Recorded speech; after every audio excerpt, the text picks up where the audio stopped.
Limits and their properties, chapter 2. Today we're going to discuss section 2.4, which is continuity and one-sided limits. These are the objective. We would like to know about the continuity, and we can define continuity at a point or on an whole interval, open interval. And then after that we discuss about one-sided limit and continuity on a closed interval. We're going to talk about properties of continuity, and finally intermediate value theorem. So here you can see here the first graph here. You can draw this graph without lifting your pen. That's called continuous graph. To draw this one, the second one, there is a hole. So you have to somehow lift your pen to continue the graph. This is not continuous at this point. Okay, so the first graph is a graph of continuous function, and then second one is not continuous at this point. So informally, if you are able to draw a graph of function at a point x equal to c without lifting your pen, without any interruption, then that is called continuous. The function is called continuous at that point. Sometimes you might see holes, sometimes jumps, sometimes gaps. In that case, that's called not continuous. Here are some examples. You can see the first one, there is a hole, so the graph, the function is not continuous at point C. There is a jump here, so that's the reason the function is not continuous at the point C, because there is no way we can draw these three graphs without lifting our pen. Okay, in first case, you can see here the function is not defined at point C. Defined means there is no value of the function at point C. Second point, if you try to find out the limit of this function, then limit does not exist because the left-hand limit and right-hand limit are two different values. And finally, the third one is not continuous because the limit of the function does exist at point C, because limit means when you approach to that point C from left side and then right side, the value is approaching to this value. The value of the function is going to be this value, but the value of the function on this graph is here, so they are not equal. That's why that's not continuous. So continuity at x equal to c or any point can be destroyed by any of the following condition, and these are the three things we discussed in previous slide. You might have the function which is not defined at point C, or maybe the limit of the function does not exist at point C, or sometimes limit does exist, but that is not the limit does not equal to the value of the function at point C. If any of these three cases happens, then that's called function is not continuous, okay, at the point C. So when function is continuous, a function f is continuous at point C when all these three situations are satisfied. First one, the function must have the value at point C. Second one, the function should have the limit at point C. Limit should exist. And third one, the limit of the function at point C should be equal to the value of the function at point C. Okay, so that's the definition at a point C. Now we would like to extend this definition for whole interval. Okay, instead of one specific point, how we can define continuity on an open interval. A function is continuous on an open interval a comma b. A and b could be any real number, like for example, let's say from 1 comma 2. A function is continuous from 1 to 2 when the function is continuous at each point in the interval. For every single point in between in these two numbers, if function is continuous, then function is called continuous on this open interval. A function that is continuous on the entire real number line, which is from negative infinity to positive infinity, is called continuous everywhere. Okay, and a function is discontinuous at a point if that is not continuous at that point, meaning If a function is defined on some open interval I and f is not continuous at point C, then f is said to have a discontinuity at C. So not continuous means discontinuity. Discontinuities fall into two categories. One, removable, another one non-removable. I'm going to show you example. In these two graphs, as you can see here, the first type of discontinuity here, you can see the hole. That's called removable discontinuity. And the another graph here also, that also represents a removable discontinuity. Because if I show you the another one here, this is wherever you see the jump, that's called non-removable discontinuity. So there are two different types of discontinuity. A discontinuity at C is called removable when f can be made continuous by appropriately defining or redefining the value of the function at C. For example, for the first graph, if the value of the function at C is defined as this value, then we can say this is continuous function. If the value of the function at C is defined as this value, then we can say that this is a continuous function. Though they are not continuous because of one specific point, but if we redefine this function at these points, then we can still, we can have a continuous function. That's why it's called removable discontinuity. But no matter how we redefine the value of the function at C, there is no way we can make it continuous in this graph. Okay, so there are two different types of discontinuity. One is removable, another one is non-removable. Non-removable means whenever jumps happens. Example, here is one example. We have given a function f of x equal 1 over x, reciprocal function, and we need to discuss the continuity of this function. First of all, look at the graph of this function. This function is defined, defined everywhere except at 0. And at 0, you can see that from the left side and from the right side, the function goes to the different direction. So that means this function is not continuous at 0. Other than 0, if you go to the right side, there is, everything very smooth. You can draw this graph without lifting your pen. Same goes here on the left side. So this is called discontinuity, non-removable discontinuity at x equal to 0. So the domain of the function is all real number except 0. So that means this function is continuous in the domain of the function. Okay, so the function is continuous, in the domain of the function, and at x equal to 0, function has a non-removable discontinuity.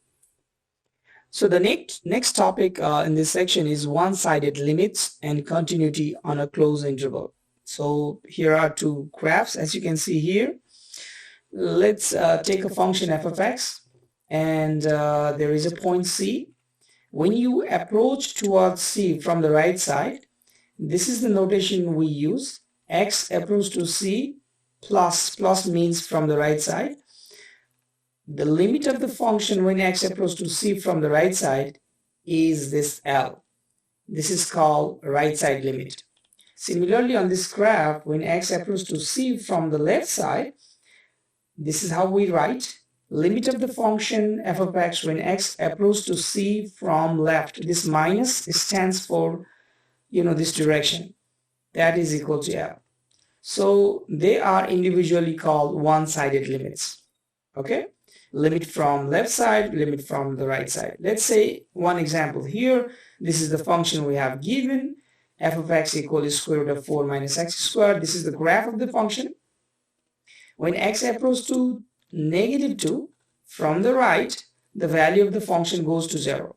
So this is how we write the limit of the function when x approaches to -2. This plus stands for the side, the direction only. Okay, from the right side. So that's another example. Here is a theorem, the existence of a limit of function f. We have given a function f, and let's say the limit of this function when x approaches to C from left and from the right, both of them, they give us the same value, same limit. If the limit from the left side and right side to the same point C gives you the same value, then that's called the limit of the function f of x as x equals to c exists. That's only possible if this left-hand limit and right-hand limit, they are both equal. So now using that theorem, we can define, definition of continuity on a closed interval. A function f is continuous on the closed interval AB. This AB could be any real number, let's say 1 to 5. So a function is called, continuous on this closed interval if remember, this is the closed interval. To the left of A, there is nothing. To the right of B, there is nothing. So at this boundary point, when you approach to A, you can only approach from the right side because the domain or the interval is not to the left of A and not to the right of B. There is nothing outside this interval. That's why the only limit at this boundary points you can find is the right-hand limit here and the left-hand limit here. The function f is continuous from the right at A and then continuous from left at B. If the function is continuous on the closed interval, when f is continuous on the open interval, meaning everywhere else, and then also the limit of the function from the right side and limit of the function from the left side at these boundary points exist. Okay, so two situations you have to keep in mind. A function is called continuous on the closed interval if it's continuous on the open interval, and also it has one-sided limit at A from the right side and at B from the left side. One example here, very same example we were talking before. The domain of the function is from -1 to +1, including those boundary points.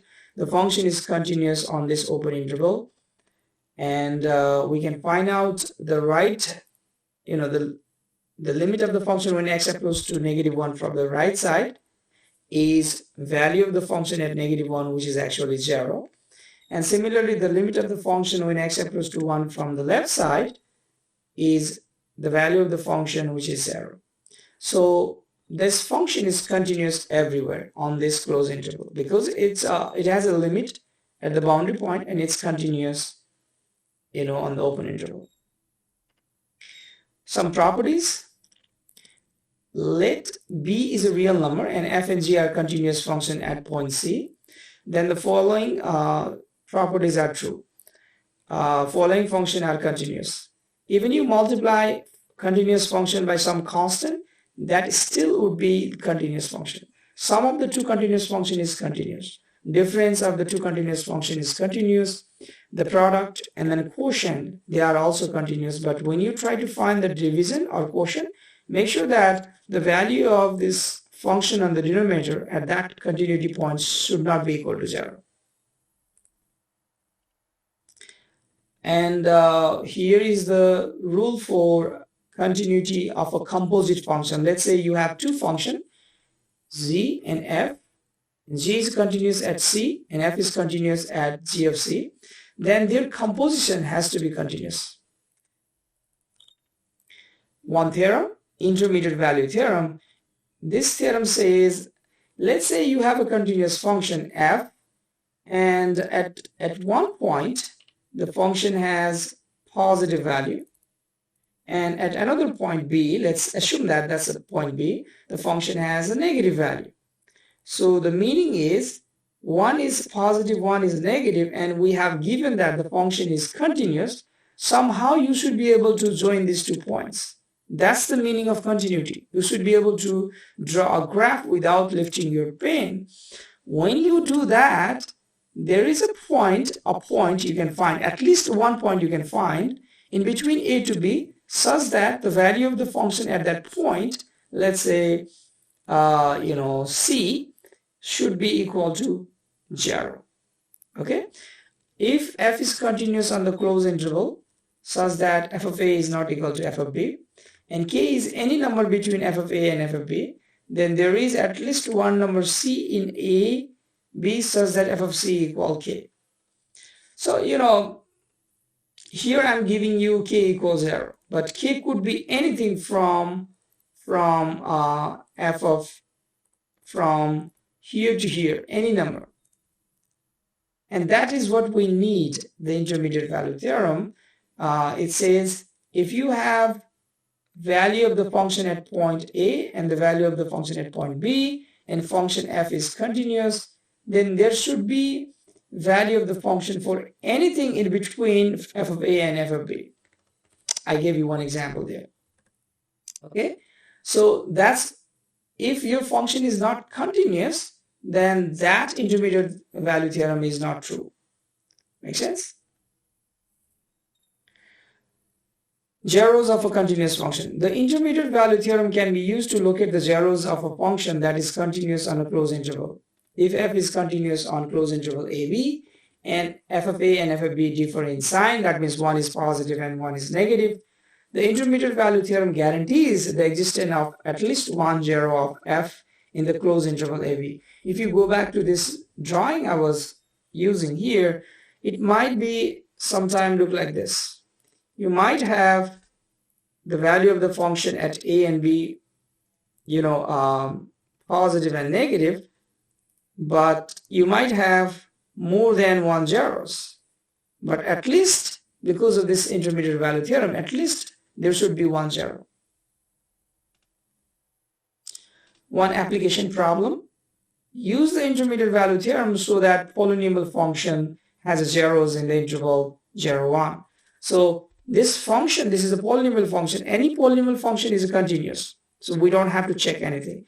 Now let's check the value of the function at 0 and then value of the function at 1. They are, one is positive and one is negative. As you can see here, the value of the function at 0 is negative. The value of the function at 1 is positive. So that means when you try to plot the graph at 0, it's a negative 1. At 1, it's positive 2. So somehow you should be able to join these 2 points. And when you do that, there would be one point in between, 0 to 1, where the function has a 0 value. Okay? So it's because of intermediate value theorem that's possible. And if you try to plot this polynomial by using some graphing tools like a graphing calculator, then you will be able to find out a point where the function value is 0. Okay? So that's the intermediate value theorem.